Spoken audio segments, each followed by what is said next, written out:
Case எமிஷனையும் calculate பண்ணிக்கணும். So இதுதான் ஸ்கோப் 1. ஸ்கோப் 1 அப்படின்றது என்ன சொல்றது, direct emission managed or controlled by the company.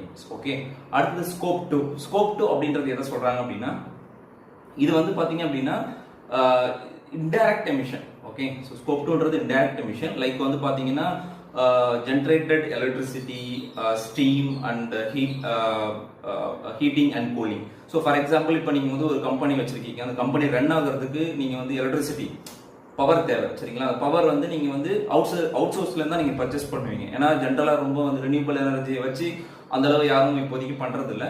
So அப்போ அவுட் சோர்ஸ் நீங்கள் பர்ச்சேஸ் பண்ணும்போது அந்த எலக்ட்ரிசிட்டி ப்ரொடியூஸ் பண்ணுறதுக்கு நிறைய கிரீன் ஹவுஸ் கேஸ் வந்து நம்ம எமிட் பண்ணிட்டு இருக்கோம். ஸோ அது எல்லாமே வந்து பார்த்தீங்க அப்படின்னா ஸ்கோப் 2ல வந்து வந்துடும், சரிங்களா? ஓகே, ஸோ ஸ்கோப் 1, ஸ்கோப் 2 இது ஈஸியாக நம்மளால மெஷர் பண்ண முடியும். ஈஸியாக வந்து கம்பெனியால மேனேஜ் பண்ணி மெஷர் பண்ணி கண்ட்ரோல் கூட பண்ண முடியும், சரிங்களா? Scope 1, scope 2. But scope